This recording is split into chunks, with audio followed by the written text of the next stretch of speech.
It's the Fulhamish podcast, your independent voice of Fulham FC. My name's Sammy James. Welcome to the show. Today we're going to look back at Fulham's 3-1 victory over Everton at Goodison Park. We'd had 22 league consecutive defeats there.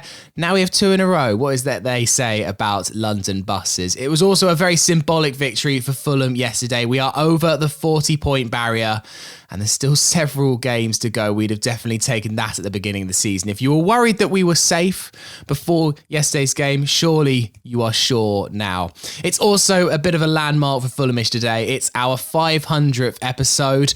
Now, I'm not normally one to count every single podcast episode we do. That's a little bit of a podcast pet peeve of mine, but it is a bit of a landmark here on Fulhamish. So maybe excuse the self-congratulation today. Here to join me for this historic podcast is George Cooper. Hello.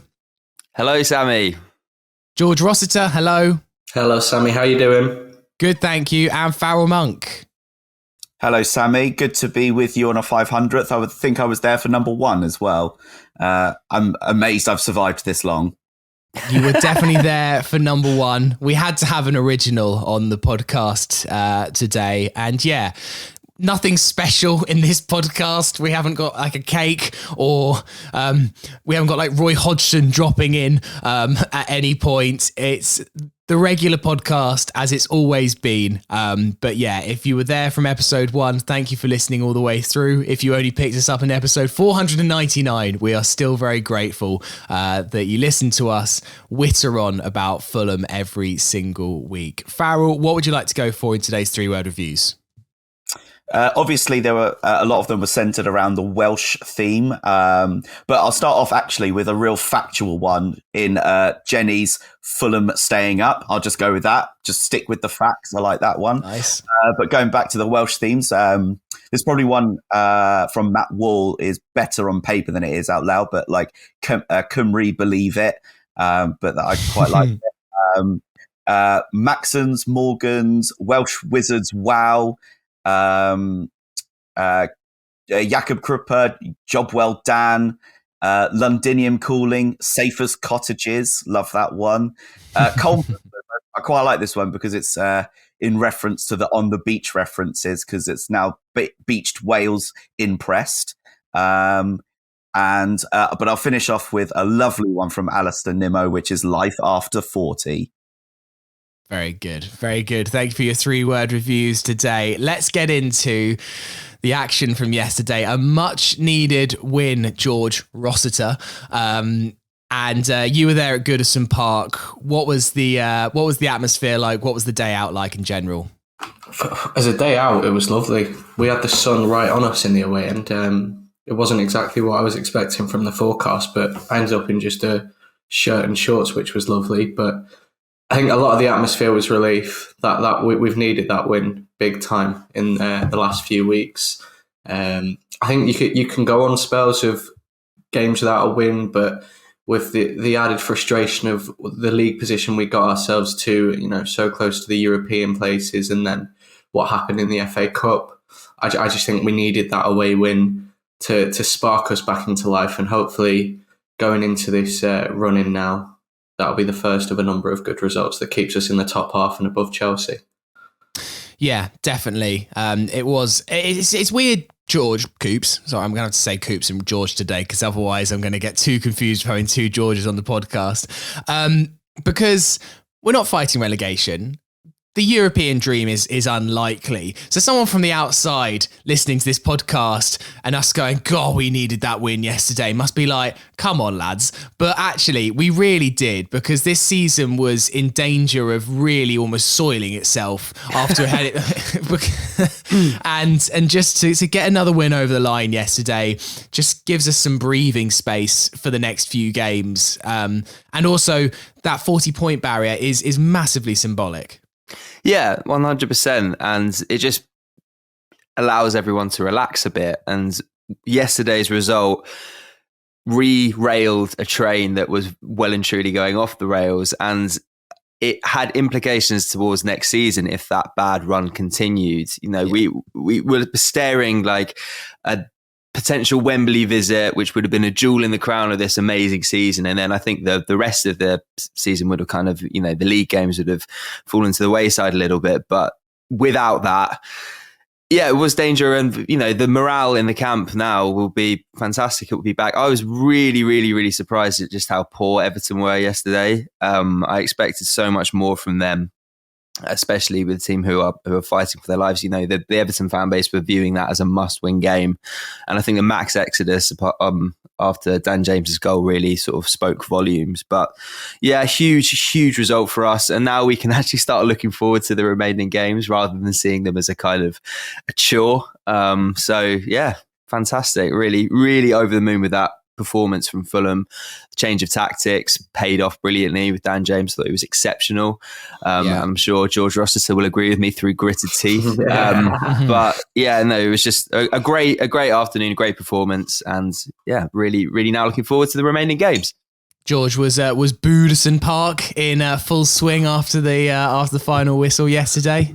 It wasn't. I was gutted that as soon as it was 3-1, all the way up to full time, we were getting excited for the Goodison Park boo. But the issue was, by the time it got to full time, there was no one left in the home end to actually boo because they'd all got done. So that was a bit of an issue. But I'll happily sacrifice not hearing the boo for a 3-1 win. That's for sure.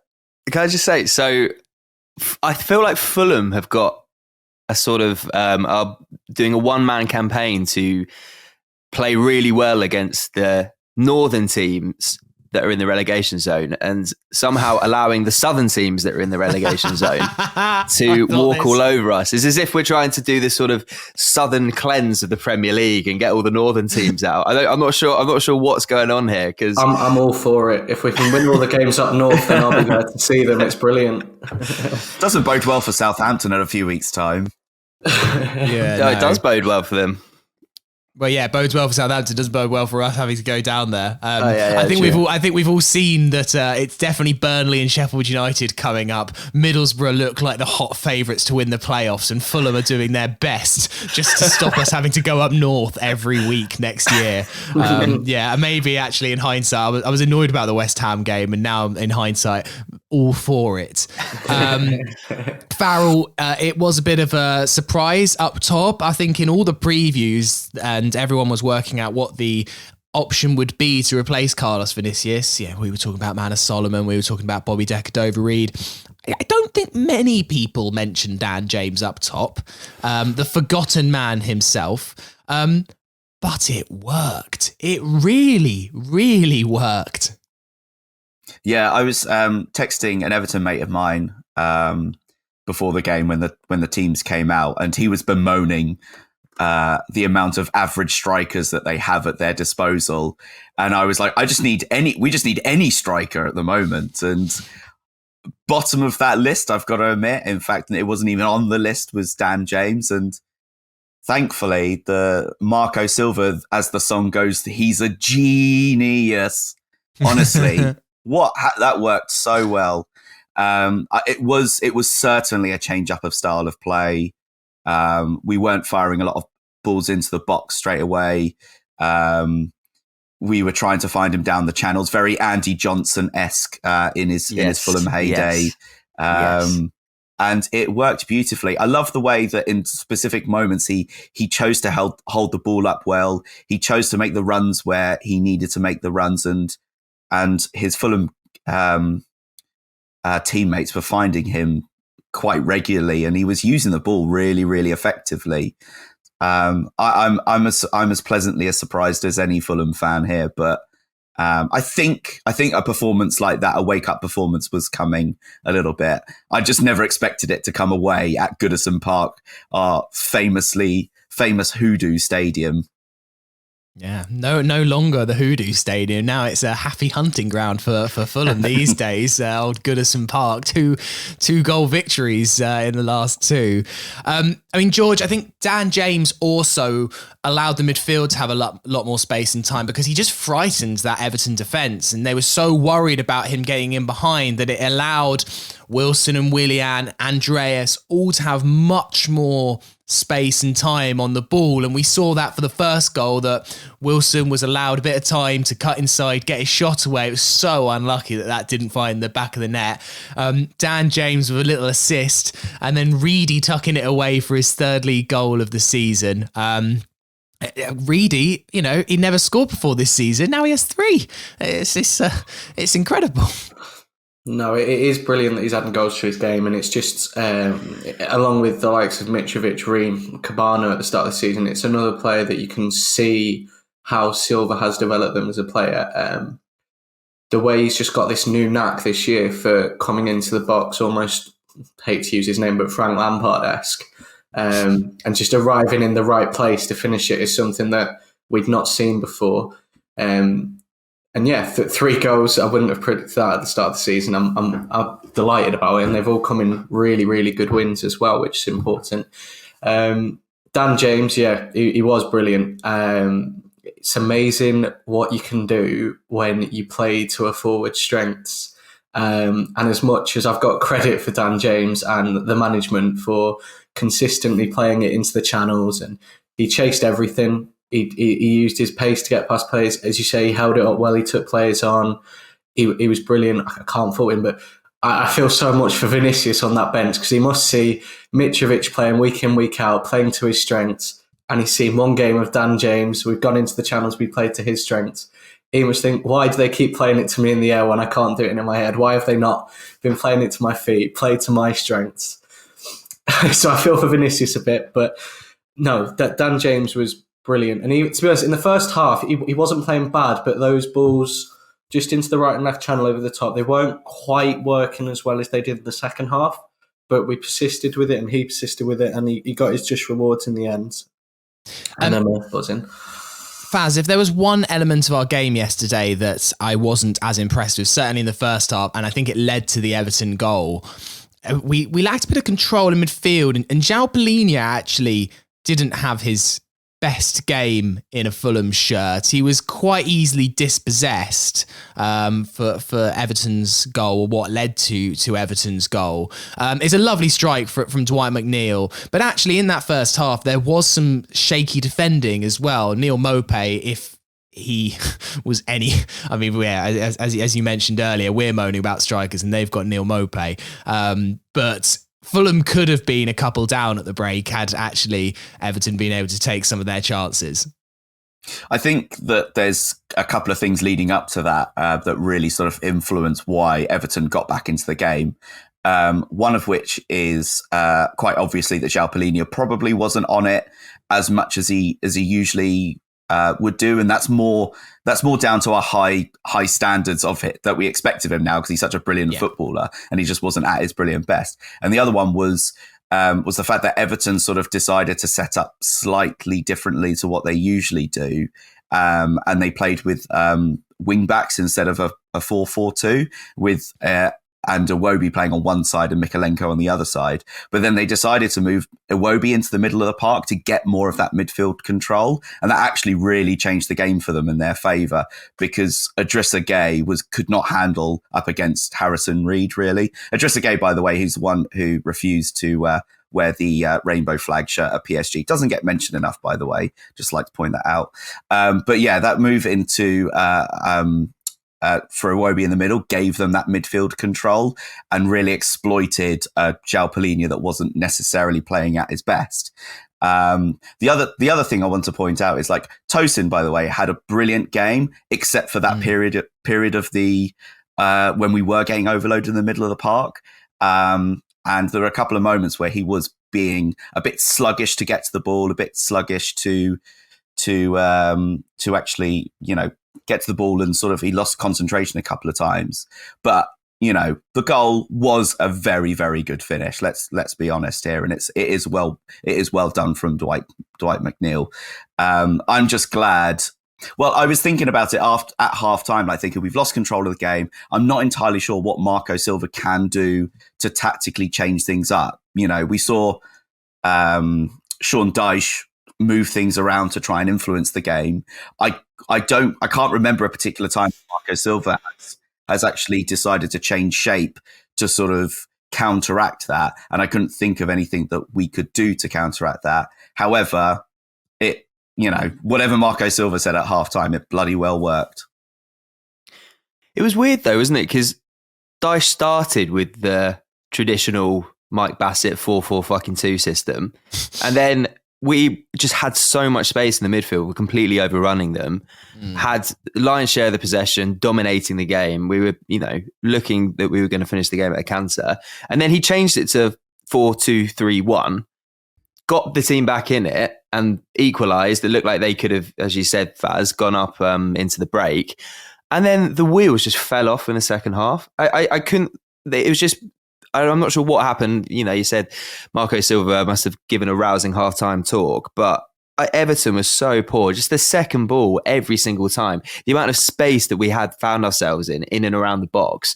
Willian, allowing to have 2 or 3 touches. It's just, I really, really, really was quite shocked at just how unspirited their second half performance was. I think one of the things that it did actually highlight was that because they went from a back 3 to a back 4, it meant that in more occasions, Dan James was isolated against James Tarkowski, who really had a terrible game, which is great from an ex-Brentford player perspective. And it also meant that Ben Godfrey went out to the right back and he was isolated up against Willian. I remember Godfrey last week's pod. As well.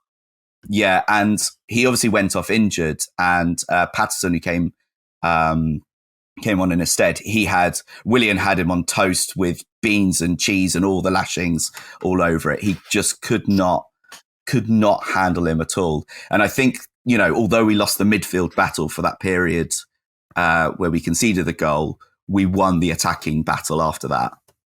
Yeah, let's come on to the second half, Coops, and you mentioned Willian. What a lovely little cutback to Harry Wilson. All in all, that's a beautifully worked second goal. Yes, Everton, very shaky defensively. Match of the day picked up really that they were missing Doucouré in that middle. That was a huge, I think, boost for us that Doucouré was suspended for this game. But just sometimes Willian just rolls back the years, and that touch there is like he's on a beach in Sao Paulo just playing futsal.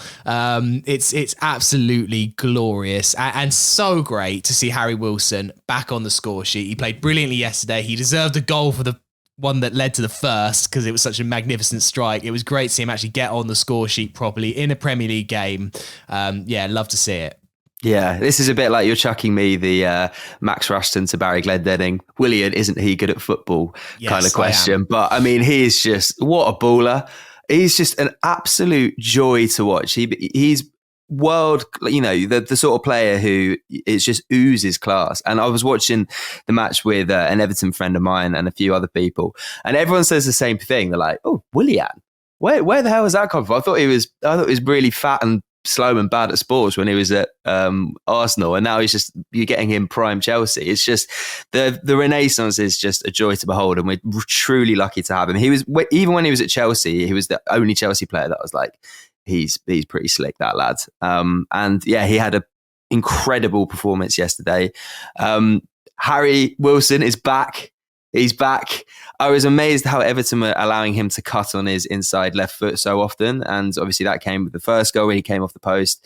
And then the second goal, he has got so much time to run onto that ball from Willian. Like, that is criminal to allow that, albeit lovely little touch to sort of nicely. It was on a plate. It was on a plate for Wilson. There's only one way that that's going. He just smashes it home. And yeah, it's great to see. And I hope that, this form continues and he gets some more minutes under his belt, because obviously with the start of the season, he had that horrible injury and has struggled for minutes and for form. And he was playing with a smile on his face again yesterday. And it was a joy to see the Harry Wilson of old return. Yeah, I mean, Harry Wilson's only played about 45 minutes more football than Dan James. That shows you just how little football that we have seen from Harry Wilson this year. George, that moment where Fulham seem to have it so many times. We should have scored more in yesterday's game. The amount of times where it kind of fell back to a Fulham player who was running into the box on the 18-yard line. I mean, Harry Wilson missed quite a good chance in the first half. Andreas Pereira, how did he not score? He was on the penalty spot, and I mean, he got away with it slightly because it came off an Everton player for a corner, but it was going well over the bar anyway. And he was like, it was a corner. It was going in otherwise. It's like, no, it wasn't, Andreas. No, it wasn't. Not even close. But that just seemed to happen time and time and time again. And Fulham could have had 4 or 5 in that second half. It seemed to just be like clockwork. Yeah, it's strange. It's not what you expect of a Sean Dyche team, where your defenders are not the first to win the second balls. They look rigid in their own 6-yard box. Again, I lost count of the number of times it just fell to our players from 12 yards out in the penalty box without challenge. No one there. I mean, like you say, Pereira's it was not going in at all. Harry Wilson could have had a hat-trick in the first half as well. You were saying about the amount of times he was allowed to cut in. I don't know what Mikalenko was doing. He never had a clue whether to go with Wilson or follow the run of Tete. He looked completely out of his depth against the two of them. But no, I'm so happy to see Wilson playing that well again. He just looked not necessarily like him 100% like last season. It was just he had that confidence back that whenever he's made a cameo this season, you don't feel like he's got, whether it's the confidence in his form or even his body after his injury, he just didn't look like he was 100%. But yesterday, from the off, he was taking on his defender. He was cutting inside non-stop. He could have had a hat-trick. If he puts that first shot either side of Pickford, and if that second one just comes inside off the post, he could have had a hat-trick. He was brilliant, and I hope that continues into next week, because you'd assume with one of the forwards not available, Dan James, that Harry Wilson has to keep his spot in the side after a performance like that. Yeah, 100%. Well, it's also especially Dan James next week against Leeds, which is slightly annoying. Yeah. Farrell, let's talk about Dan James's third goal. I've seen some people saying, "Oh, Dan James got really lucky for the third goal." I mean, he did. Obviously, it comes off Michael Keane's arse and falls straight into his lap. But also, I think he takes that really well. It's a great run, a fantastic pick out from Kenny Tete. And okay, he's had a slice of luck, but I still think you can chalk that down as Dan James made a goal yesterday and took it really nicely. That's not the easiest finish either. I don't know. What do you think? Luck or skill? I think that it's certainly, the idea was there. You can tell he was looking for it. That's for sure. And because his movement insinuated that when he touched the ball, he was already on his way that way anyway. And yeah, he got a slice of luck for it and took his goal well. That's a player in form, and it was great to see. He got a bit of luck off Tarkovsky's arse, but we'll take it all day long, won't we? Yeah, I mean, let's not look a gift horse in the mouth. George, what was the scenes like in the away end when Dan James did make it 3? It looked fantastic on the telly.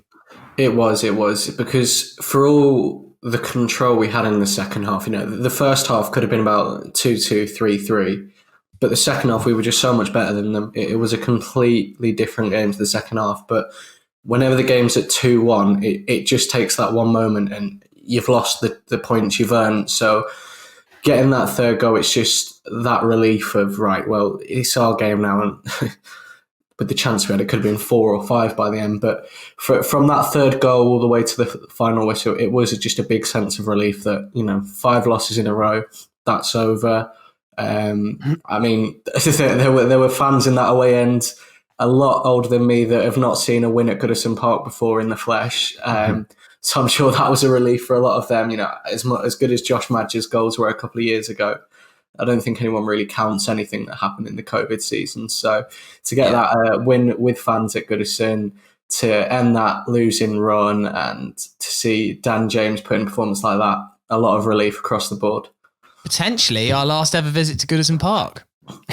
I was saying this. Do we know when they move in? I didn't know if it was next year or the year after. I think it's definitely not next year. It's still a building site. I think they're planning for the year after next. Well, we might have to go there in the Carabao Cup if they get relegated. Yeah. Did you hear I watched the for, as you do whenever there's a good win, you watch the highlights as soon as they're available on Sky Sports or on YouTube. Then you watch Match of the Day, and then you watch Gentleman Jim's Fulham highlights as well. You just drink everything in. But after Harrison Reed's first goal, Jim, it was just like, I think that was Harrison Reed. I couldn't see it. I was behind a pillar. It's just the most Goodison Park thing ever. The fact that he was in the press box and yet his view was still obstructed by a pillar. I mean, Johnny Haynes stand has still got those, haven't they, really? Although Jim's vantage point is completely different now. What appears like up in the gods up in the Riverside stand. I think the problem will be for him that it's not pillars in his way. It's just the distance, but like that he's got to view it from. I like the way that Jim actually phrased it, because I think the way that he goes like, and it was Reed from behind the pillar, and it as if like the pillar was a defender of some kind. Oh, amazing. All right, we're going to take a break there. Afterwards, we're going to get into some of your questions. Part 2 of the Fulhamish podcast. It is Sammy here with George, and Farrell. You are listening to episode 500 of the Fulhamish podcast. Wow, there's a few questions in the inbox that are a little bit more Fulhamish centric, but I'm going to focus on the Fulham ones first. This one from FFC Dom. He says, Wilson, James, Willian, or Cabano, Aluko, Aite. George Rossiter, straight to you. Which of those iconic trios would you rather see? Well, I was talking to Dom on Twitter about this last night, and I don't think you can compare the two when one have played one Premiership game together and the other three have played arguably the most entertaining football I have seen in my 15 years watching us. As much as that promotion-winning season under Jokanovic was good, I think the football we played this season before when we lost in the playoffs to Reading was actually even better. And I'm sure the three of you will have a better memory of the Tigana promotion season, and you'll tell me that was better football. But in my mind, that's probably the best I've seen. I don't know. I think the issue with this front three is you can't see it playing much once you've got Mitrovic back. Whereas Aluko, Aite and Cabano was the three, and then you played Chris Martin as and when you needed that profile of striker. But I'll stick with Aluko, Aite and Willian until this three have got us into a European position. Yeah, no, I agree that that it has just been one game, but it is feeling like one of those trios that will go down in some sort of element of folklore. Can you remember when Harry Wilson, Dan James and Willian bossed Goodison Park? I think I'm happy for it to kind of stay in that ether. George, Max says, if it's even possible, do we want European football? Would it benefit Fulham more to be in Europe next season with entertainment and potential attraction from transfers, or not to be in Europe because of more game time and pressure on fitness? I mean, I just don't think that Europe's... I mean, the annoying thing is it isn't miles away. Brighton are 7 points ahead of us. They have still got a game in hand. I mean, it's just not happening, is it? But anyway, I mean, we have done this debate a little bit, but your thoughts? Yeah, I think that if someone were to offer me Europe, I would bite their hand off. I don't think there's any... It's just better for the club, isn't it? For the fan base, we get to, visit former flung corners of the Soviet Union and all of this kind of stuff, and, just really, really have some memories that we've not had since 2010, and also just attracting. Our squad would increase if we managed to secure Europe. We bring in more players to try and alleviate the pressures of the grueling fixture schedule. Our friends at Cottage Analytica did an updated Monte Carlo simulation of the Premier League run, and it has us projected finish at 10th ahead of Chelsea. However, did caveat that we've got a reducing chance of Europe despite our win due to the form of Aston Villa. So I think that probably sounds about right. I'm not holding my breath at all, but if you were to offer it to me, I would certainly take it. What's happened to Aston Villa? Because I swear 2 weeks ago they were behind us in the table, and now they're 8 points ahead of us. I mean, I know they've been on a good run of form, but Ollie Watkins just turned into prime Thierry Henry. I don't know what's happening. But that's... Did they put a couple of points on the board sneakily? Did they just put 4 points for a win for the last couple of weeks? What do you mean? They've been siphoning off money as the banker in Monopoly or something like that. secretly. Somehow, I don't know. I swear it wasn't that long ago. I was looking over it thinking, oh no, it's going to be a bit annoying if Aston Villa finish above us, isn't it? They're in 12th. And now I'm like, flipping hell, are you going to give Man United and Newcastle a run for their money in the top 4? They're absolutely flying at the moment. Yeah. And full credit. That's going to be a difficult game in a couple of weeks. The vampiric Unai Emery is performing some kind of dark magic over there. I'm not entirely sure what's happening. Yeah, it was certainly something I just hadn't looked at the table maybe close enough for a couple of weeks. Farrell, Patrick Brown asks, have we been a bit harsh on Dan James? Yes, his cameos haven't been great, but today showed what he is capable of from start to finish. And genuinely, I'm made up for him. Should we go for a permanent deal? Here we go. One game, permanent deal. Build him a statue, all of the works. I love a bit of going in all extremes after seeing one spectacular performance and whatnot. I don't know, maybe you're asking the wrong person on the panel, but I think that's the thing is about Dan James. Like, we haven't seen very much of him this season. However, it is... when he has actually played, it's been mainly from the bench. I think he started away at West Ham and hit that howitzer from the edge of the box that took everyone by surprise on his left foot, and it thundered the crossbar. But apart from that, I don't really recall him actually starting a game from memory. But yeah, the cameo appearances after that were shaky at best, really, and he didn't really contribute enough sustained. Yeah, he got a couple of goals here and there. But like... I want to taper it, but it's just one game, and it was set up perfectly for him as well. It's annoying that the next game, and it's just sod's law that we've finally got an attacking trio who's playing really, really well, and then we've had to take one of them out because we can't play them against their lone parent club in Leeds, so that gets disrupted. It would be funny after everything that Dan James has been thrown at him this season that it is made permanent at the end of the season. But that, maybe the club are now thinking if it does go towards the end of the season and he's going to be starting there because we've got no Mitrovic for such a long time and he keeps playing well, then fantastic. That will show that what a resurgence he's had. What I do think, George, is whilst I don't know if Dan James is the option, the plan B, if you haven't got Mitrovic, maybe is some pace. Because what Mitrovic does and what Dan James also was able to enable yesterday is the defence not to... They had to drop deeper. And they do that for Mitrovic as well, or more to the point, they kind of gravitate towards Mitrovic, which allows our midfield like Andreas Willian to have a bit more space, have a bit more time to weave their magic. And in recent weeks with Vinicius, I feel like opposition defences have been able to push higher, allowing less space for the midfield. And so whether it's Dan James next season, I'd be highly doubtful if Fulham off one performance go like, he's our man. But I do think that in absence of Mitrovic, pace up top is probably the best plan B, albeit it's quite a rudimentary tactic that I think better Premier League clubs will cope with reasonably well most of the time. Yeah. Well, he's proved that we can have a plan B. He's proved what he can do. I think one of the questions on Twitter said, has this game proved that we need to sign that sort of profile of player for next season as an alternative to Mitrovic, whether it's James or someone else? And I think we definitely should. Again, I think there's a lot to be said about Vinicius. He's definitely not the same mould as Mitrovic as he's been labelled at times this season.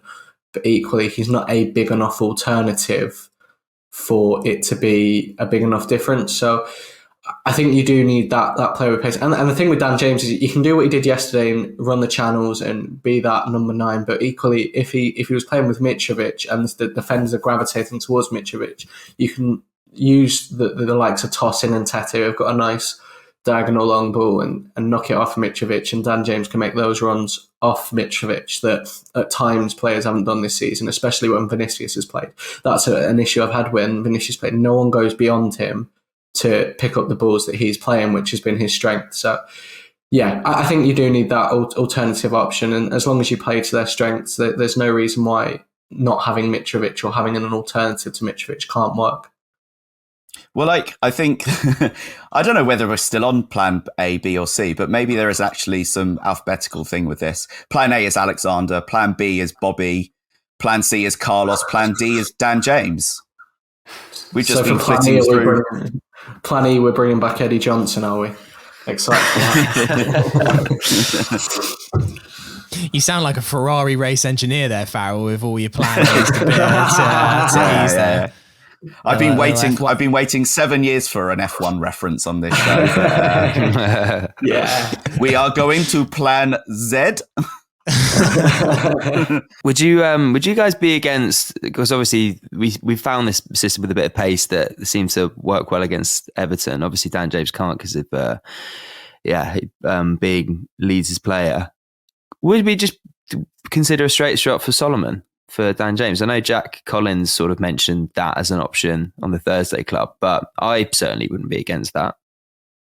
Yeah, I was. Well, it was what I was expecting actually. If I was a betting man before the game, that's what I thought that Marco might do, is go for the Solomon in behind. I don't know. I guess there's an element of like every club's different. I think it worked brilliantly against Everton yesterday, and their defence was completely exposed by that pace. Is it going to work quite as well against Leeds' defence? That might be something that Marco might look and change up. I wouldn't be surprised if Vinicius is back in next week. Also, I think there's an element of squad management there where if Vinicius is now not even your third choice striker, then it's not going to be great for Vinicius. So I wouldn't be surprised to see Vinicius come back in against Leeds. George, you mentioned there, by the way, about that question, and that was Aaron Williams who asked about the mobile striker. All right, we're going to end the podcast with a couple of Fulhamish questions. Elizabeth asks, how good on a scale from 1 to 500 does it feel to finally win a game on a significant episode? Yes. Enjoyable. We don't have a great record when we've been doing these kind of 100, 200, 300. I can't remember all the games. I just seem to remember we always lost them. So yes, Elizabeth, it does feel good. Muzzy asks, out of the 500 podcasts, which one has been your favourite? Farrell, considering you were there from number 1, I'll go to you on this one. I mean, the most famous one, and probably my favourite, was one I wasn't on, which was the famous Whisper Pod. Still lives. Iconic. Still, it is iconic as well. I can't really pick out a favourite one. I mean, actually one of my favourite ones was probably the promotion one, when Fulham were crowned as champions last year, because it was one of the few that we've done in recent history, all in person, and it was down the pub, which is always lovely, and it was after Fulham were crowned as champions, and we squeezed like 6 people into one of those sheds in the Jolly Gardeners. It felt so intimate and lovely and joyous, and it was also fun listening back to it. 5 of us slurring our words, and Peter, who was obviously at his job, hadn't been drinking during the game or after the game, and the difference in professionalism between it shows the what's involved in football is the fan enjoyment, but also the professional side as well, trying to sort of taper any sort of excitement. Those we've done a few of those kind of slurry post-match pub podcasts. I never forget the one that we did. It was in the lockdown season, and it was the second leg against Cardiff, and it wasn't the iconic game against Cardiff where like Josh Onomus. We actually, I think, maybe even lost the game 2-1, but obviously we won on aggregate, so it didn't matter. And we watched that game in, I think, the Duke of Cornwall, or somewhere in Fulham, and you were definitely there, Farrell, I remember. And we'd all had way too much to drink. And I remember editing that podcast the next morning going like, bloody hell, we made no sense. This is just ramblings of four absolute lunatics here. So yeah, I don't think I was on that one. I don't think I was on that one. I do remember that someone emailed saying that they couldn't understand much of what Dom was saying, though. No change there then. Yeah, I'm trying to think. George, while I have to think of an answer, any iconic podcasts that stand out for you? One a bit more recent, just the introduction of This Will Catch On. Like, whichever episode the first one that's the greatest thing to ever happen on a podcast and remains the greatest thing about my Thursdays. Bit more going back a bit, the first Fulhamish phone-in, that the originals remember the Fulhamish phone-in. Those were the days when slagging off Tim. The beautiful thing about George and his time at Fulhamish is George started off from episode 1 as a fan and now writes for us every week, is always on the podcast, and that is also a beautiful reason why I love that you're on this 500th. Coops? I particularly enjoyed the live show that we did at the Half Moon last year, was it? With Charlie and Paul Coopers as well. That was good fun. In terms of just general iconic Fulhamish moments, I always bring this up, but just because I think it's fucking hilarious, which was when you and Dom were on Football Focus being interviewed by, I believe it was Kelly Summers outside Craven Cottage before the Aston Villa game in the Cup, was it? Yeah. And Dom proceeds to, in front of the nation's Saturday afternoon TV viewers and a bemused Kelly Summers, go on to explain how he Charlton away, which was a fixture coming up, needed to be on a Saturday. Basically saying that he didn't want to replay, that was it. He wanted Fulham to do the job on the day. He didn't want to replay because that would mean Charlton away getting moved to midweek. And he said Charlton away just has to be on a Saturday. Kelly had no idea what he was talking about. Only a very small subset of the Fulham fans who travel away also got it. But those who did understand thought it was utterly iconic and brilliant. So that was one of my favourite ever Fulhamish moments. Yeah, I mean, there's been some great ones. Or the interviews stand out for me. Going to Lucas Piazon's house was fun. Tim Ream was fun. Oh yeah. Breda Hangland, our very first interview that we did on here, was also very, very fun as well. And yeah, there's been some good. The Whisper podcast goes down in all-time folklore. If you never heard the Whispering podcast, it was after Huddersfield away when we lost 1-0 in a mate's flat, and we had to whisper. But anyway, because he was asleep and he needed to get up early the next morning. And we didn't quite realise how madly we were whispering, but it was a strange one. And yeah, that will do for the podcast today. Thank you very much for listening, and thank you for indulging with Fulhamish over all the years. Here's to 500 more podcasts. I'll be grey and old by then, no doubt. But it's been an absolute joy to kind of be part of your weeks every week, twice a week. And I cannot believe it's 500. It's genuinely insane. Thank you very much to my guest today, to George Cooper. Thank you very much. Thank you, Sammy. And thanks to everyone who's stuck with us for all this time. It's much appreciated. George Rossiter, thank you very much. Thank you, Sammy. And Farrell Monk, thank you very much. Whilst you say thank you, can I also have the podcast name, please? Yeah, thanks very much, Sammy. Quickly onto the 3-word review for the name. Obviously some really good ones there. I would have used Jenny's Fulham staying up, but we could actually use that for the next 9 or 10 podcasts, really. It would be a bit consistent and boring. Safest Cottages was very good, but I can't see past Alistair Nimmo's Life After 40. Just a note also to say thanks very much to everyone for listening for all this time. It's been an absolute pleasure. Yeah. All right. Well, Fulhamish will be back on Thursday. George is hosting the Thursday Club this week, looking ahead to the Leeds game. There will also be a look at Fulham's finances. I did promise this; it was going to be in last week's Thursday Club, but then we had the season ticket announcement, so we have delayed it by a week. But yeah, we're going to be chatting to Chris Frank from Cottage Analytic all about Fulham's latest accounts. There's some very interesting stuff in there. I don't know if any of you have read his blog post, but it is fascinating. So we're going to be delving deeper into everything that Chris Frank has found about Fulham's financial and FFP position. And yeah, have a lovely start to your week. Thank you very much for listening. Come on, you Whites.